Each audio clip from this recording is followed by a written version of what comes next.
Hello, Pet Sustainability Consortium friends and the Impact Unleashed attendees. My name is Susan Hunt Stevens. I'm the founder and CEO of Wespire, and I'm so thrilled to be here with you today. I'm also the mother of Felix, a 3.5-year-old rescue lab shepherd mix who eats off the counters somewhat regularly. And so I feel like you are my people.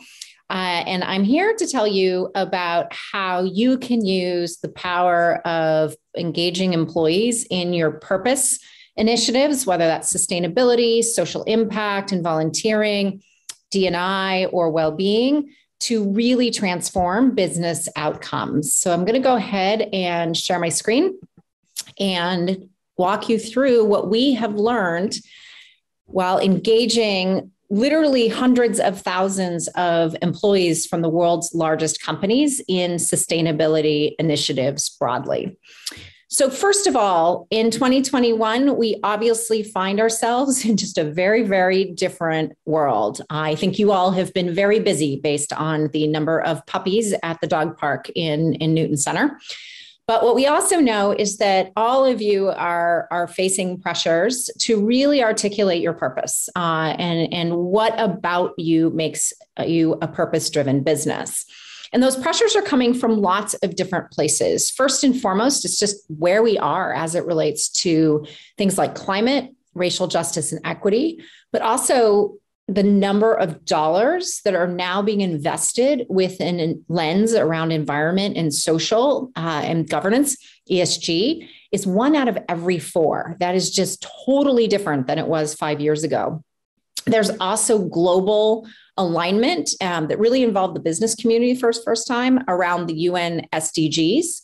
You have leaders like Jamie Dimon in the Business Roundtable writing a letter that the vast majority of CEOs have signed on to about the purpose of business needing to be beyond profit, that profit matters, yes, but there has to be a broader purpose. And what's happening internally is you have a very changing workforce. We have 4 generations in the workforce right now.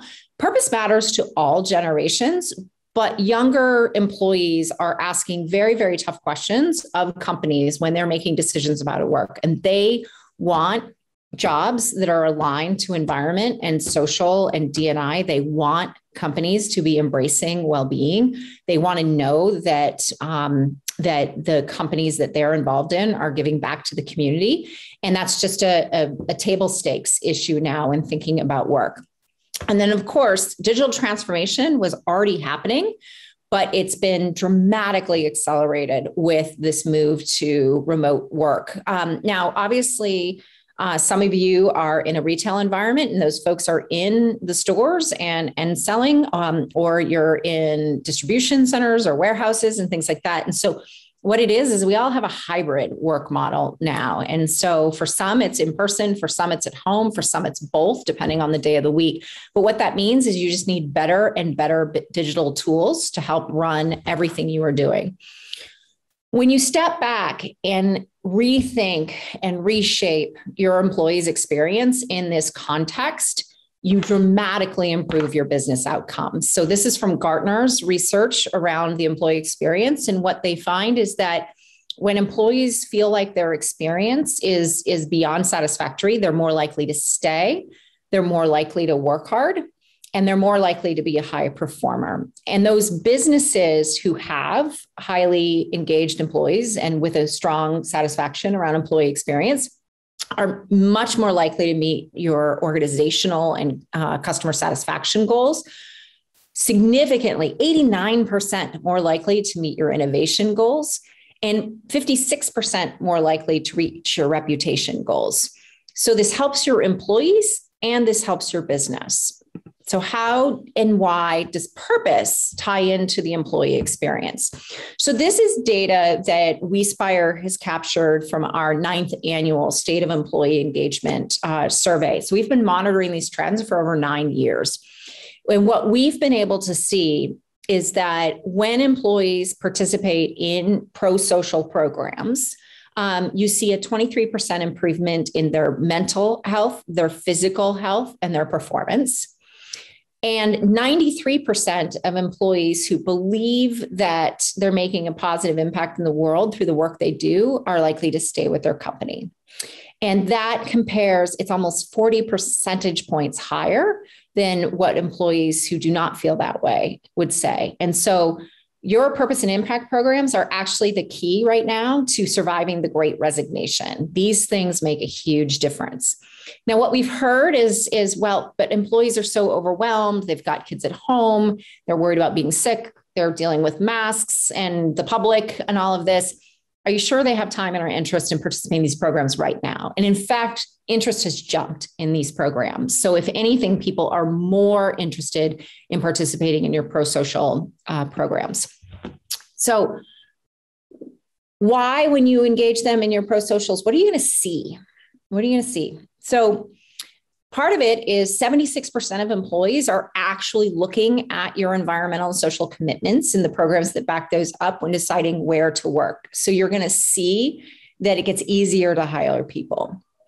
$17 trillion is now invested with some sort of ESG lens. If you have a good ESG story to tell, you are going to see dramatic improvements in your ability to attract investors. And then last, but certainly not least, and this is something I think really important to the pet industry broadly, is the consumer demand for products that are repeat purchases, things that people purchase a lot. The demand for those that have strong social and environmental attributes is 2x products that don't have those attributes for these frequent consideration purchases. And employees are key to driving that innovation. I'll just give you an example that may or may not resonate with some of you, but obviously labs like treats. They pretty much eat treats all the time. And I now am very conscious when I walk into a retail environment about what's in those pets' treats, what's healthy for them, what's not healthy for them. And I didn't think 5 to 10 years ago, much beyond walk in, get something that looks like it's going to survive for more than 20 minutes.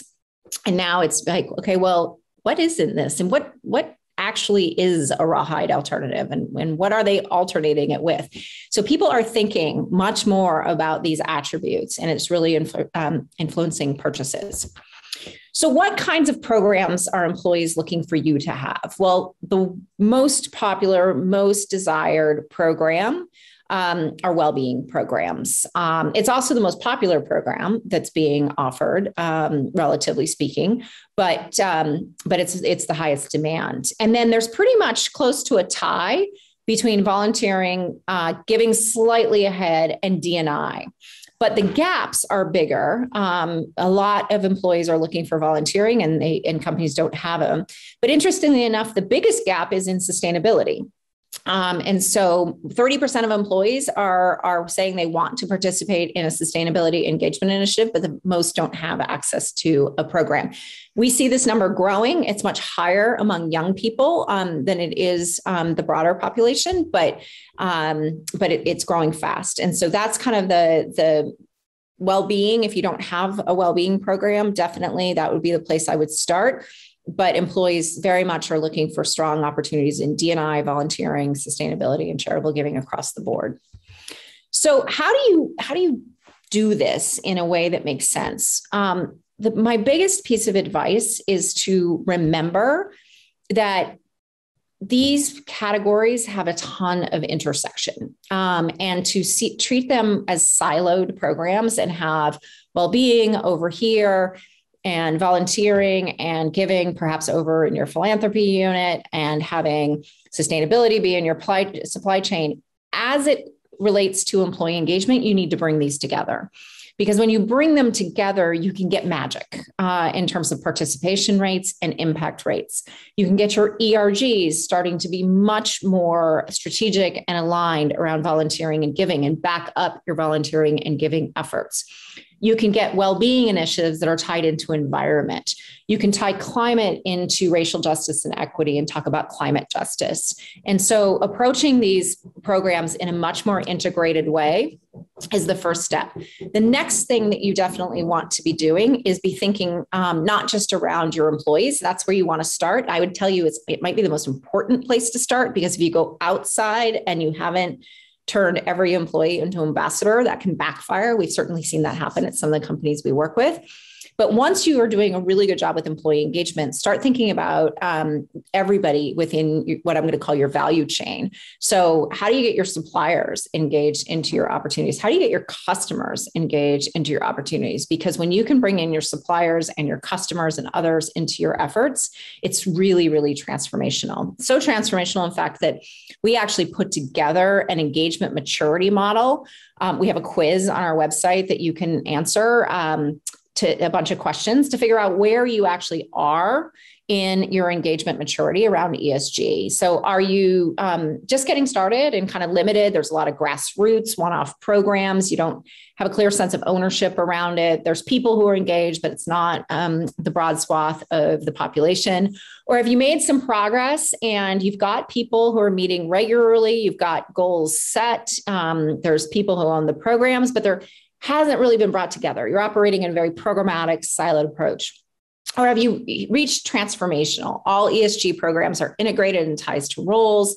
There's high engagement levels across the organization. You know, your goals are really outcomes based and time bound and very ambitious around this. And so this is sort of an array of where you can be, and it's a journey, and it's a journey that can take a number of years, as we've seen. But every journey starts with a single step, and we would certainly encourage you to get started no matter where you are. So one of the things that we do is offer technology to help drive an integrated ESG employee engagement strategy to bring together sustainability, social impact, well-being, and inclusive culture employee programs. It's white labeled. You would never know it's Wespire. It sits inside of companies, and it's called Spark, or, you know, company name Impact, or things like that. And so we've been able to catalyze and measure really impactful performance improvements around these programs and outcomes around these programs. So let me just share a couple examples with you. So the first is environmental sustainability. And this program, when you implement it, actually has a very hard ROI around energy, wastewater, and fuel savings if it's tied into your materiality assessments. And it's really helping sort of that intersection of where employees can make a huge difference and where there's actually high impact. If you can direct employee activities towards that, we've seen up to over $1,000 in environmental savings per employee over the program year around that, and are helping to measure that so that you can go back and say, hey, the employee engagement efforts drove this much impact in energy, waste, water, fuel savings, et cetera. What's also really interesting is that when we have then brought in giving and volunteering in a more integrated way into a program, and really seen not only a traditional matching gift program, but started to get creative around how employees got access to funds, we've been able to drive a 6x participation rate for employees in employee giving versus the national average. And all of this happens because you're bringing it in an integrated way. You're aligning it with your strategy. You're coming up with a creative way to approach how you're catalyzing employees to give. And as a result, you see significantly better outcomes. What we've also seen happens is then for those companies who don't just do sustainability and CSR, which is sort of the natural first, but really start to bring in D&I, particularly employee resource groups, and getting those folks involved. Not only do the employee resource groups catalyze more impact and sustainability and in your other programs, we actually see huge jumps in enrollment. One of our clients who recently came on with her ERGs saw a 26% jump in participation in ERGs. And to the extent that ERGs are one of the most important programmatic elements for building an inclusive culture, what we know is people who participate in our ERGs have higher retention and higher performance. So again, bringing these things together catalyzes significant jumps in participation.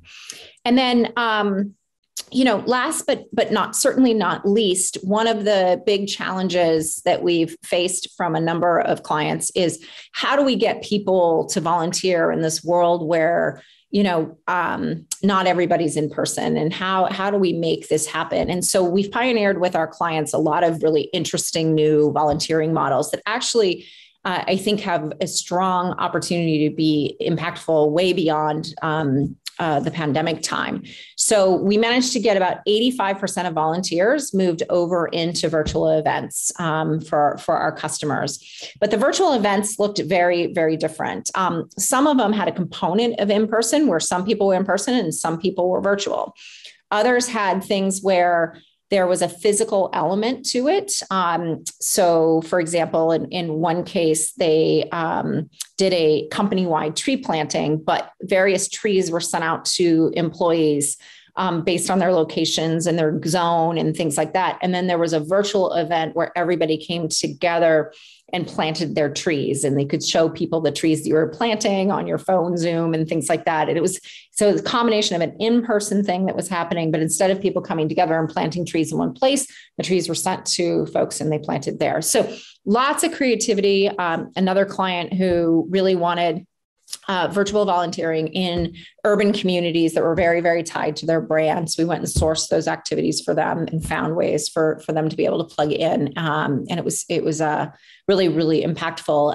And also something that way more employees were able to participate in because they wouldn't have necessarily all been able to go from headquarters to these different urban locations, and yet they could all participate this way. So coming together in challenging times using technology to catalyze both in-person and hybrid has been exciting. So I'm going to go ahead and wrap. There's other things that I can tell you about the program if you have questions, and I know that I'll be live for questions and answers, and look forward to connecting with you then. Thank you very much.